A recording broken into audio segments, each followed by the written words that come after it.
الولیمہ یہ طعام الذی یصنع عند العرس، ولیمہ اس کھانے کو کہتے ہیں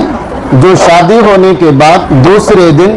بنایا جاتا ہے۔ عن انس رضی اللہ تعالی عنہ ان النبی صلی اللہ علیہ وسلم رأى على عبد الرحمن بن عوف اثر سفرۃ فقال ما هذا۔ حضرت انس بن مالک رضی اللہ تعالی عنہ سے روایت ہے، کہتے ہیں کہ اللہ کے رسول صلی اللہ علیہ وسلم نے عبد الرحمن بن عوف رضی اللہ تعالی عنہ کے اوپر زرد نشان دیکھے تو اللہ کے نبی صلی اللہ علیہ وسلم نے فرمایا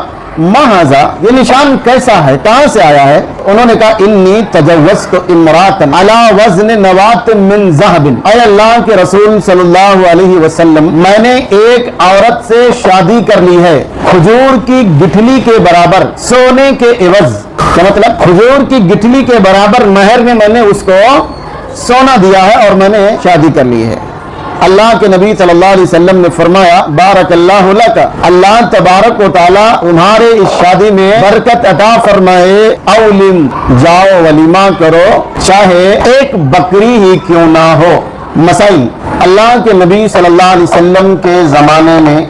صحابہ کرام شادی کرنے کے لیے کسی فنکشن کا انتظام نہیں کرتے تھے، بلکہ جب کسی کو پیغام دیتے تھے اور پیغام قبول کر لیا جاتا تھا تو فوراً شادی کر لیتے تھے۔ نمبر 2، اللہ کے نبی صلی اللہ علیہ وسلم کے زمانے میں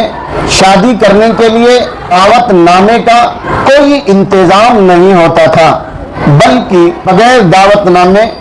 اور بغیر کسی کو دعوت دیے ہوئے اللہ کے نبی صلی اللہ علیہ وسلم کے صحابہ